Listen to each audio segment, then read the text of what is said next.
Eshitilaymi, endi O'zbekistonda benzin, gaz zapravkalari faqat karta yoki QR kod orqali to'lasa bo'ladi xolos.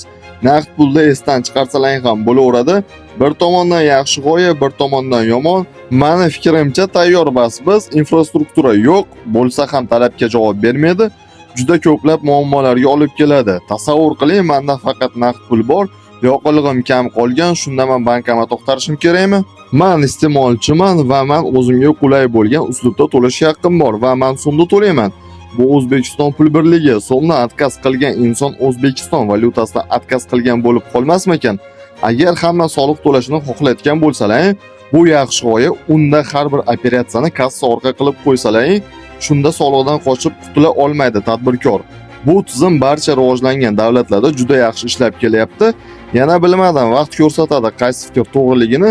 Sizlar nima deb o'ylaysizlar? Insonlar o'z fikrlarini kommentariyada yozib qoldiringlar.